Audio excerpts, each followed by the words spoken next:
Salut, c'est Clément de Mouvement Conscient et dans cette vidéo je vais vous montrer deux exercices de force que très peu de gens font et si vous les intégrez dans vos entraînements respectifs, ça va vous permettre d'augmenter vos performances, que ce soit en préparation physique, que ce soit dans le domaine de l'acquisition de mouvements particulièrement compliqués, par exemple comme en gymnastique, ou que ce soit dans une perspective de mouvement général, ça va vraiment beaucoup vous aider. Alors le premier type d'exercice que j'ai envie de vous montrer, c'est le travail de compression. Qu'est-ce que c'est le travail de compression? C'est la force par exemple qui va vous permettre notamment de réussir un head to toe. C'est aussi la force qui va vous permettre de faire un press to handstand ou qu'on appelle aussi de manière générale une montée en force. Et c'est aussi du coup un type de force qui va être présent dans la plupart des mouvements de gymnastique, dans la plupart des mouvements de street workout et qui va être très important dans une démarche globale de force. Et du coup, vous en doutez bien, la force de compression, c'est simplement avoir la force justement lorsqu'on est comprimé. Et du coup, ça c'est très important. Ça c'est notamment quelque chose que j'ai mieux compris grâce à un coach avec lequel je travaille, Hilderson Joachim.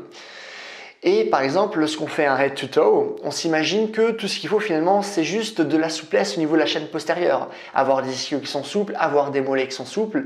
Et à partir de ce moment-là, si on est suffisamment souple, on pourra simplement toucher nos pieds avec notre tête.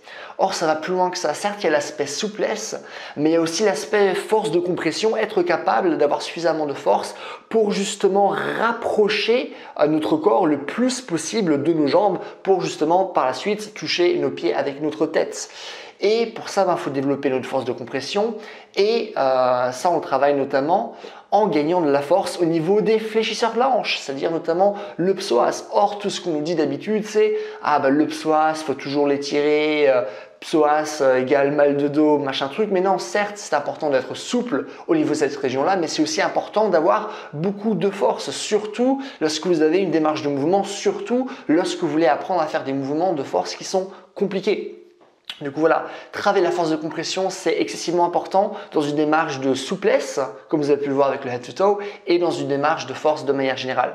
Du coup, moi ce que je vous conseille de faire, il existe vraiment plein d'exercices différents. Là, j'ai juste envie de vous montrer un exercice pour que vous puissiez débuter ce type de travail. Donc ce que je vous conseille, c'est simplement de vous asseoir par terre. Ce que vous allez faire, c'est qu'en ayant les jambes tendues, vous allez simplement placer vos mains assez loin, les poser par terre et vous allez simplement soulever vos jambes, par exemple pendant 10 répétitions. Après, ce que vous allez faire, c'est que vous allez un peu ramener vos mains en arrière et vous allez par exemple nouveau faire 10 répétitions. Et ensuite, après, vous les ramenez près de vos fesses et là, ce que vous faites, c'est simplement soulever vos fesses. Et du coup, il se trouve qu'en faisant cet exercice, plus vous allez chercher loin avec vos mains, plus le mouvement va être difficile et plus vous allez rapprocher votre torse près de vos jambes. Là aussi, plus le mouvement va être compliqué.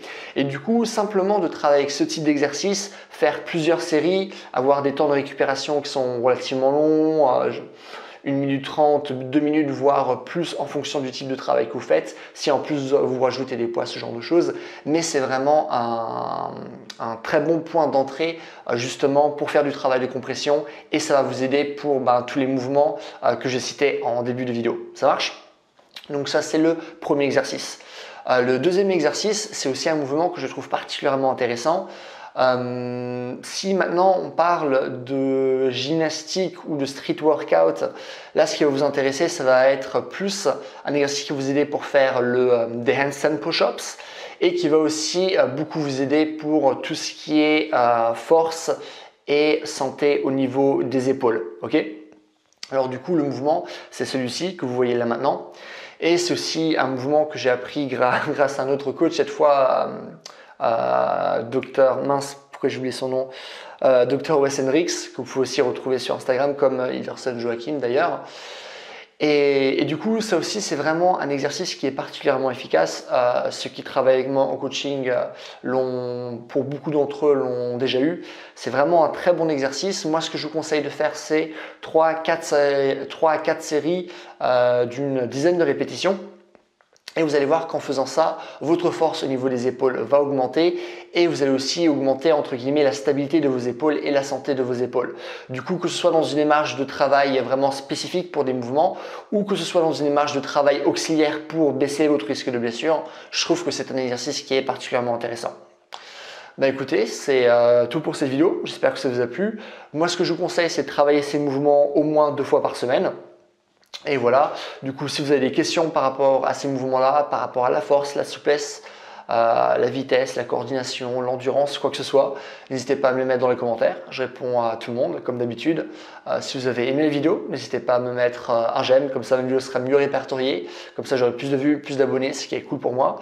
Dernièrement, si vous voulez un programme qui prend justement en compte ce genre de choses, qui vous explique comment développer votre force, vous expliquer vraiment la théorie mais aussi la pratique derrière, mais un programme qui vous parle aussi du coup de souplesse, d'endurance, de vitesse, de coordination, qui vous dit vraiment comment développer toutes ces qualités physiques, qui vous donne aussi plein d'exercices que vous pouvez mettre en place pour, par exemple, pour chaque articulation, à la fois gagner en force et en souplesse.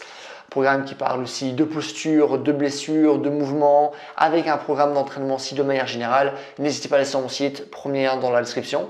Et voilà, passez une bonne soirée, une bonne journée, un bon week-end en fonction du jour où vous regardez cette vidéo. Et voilà, bye!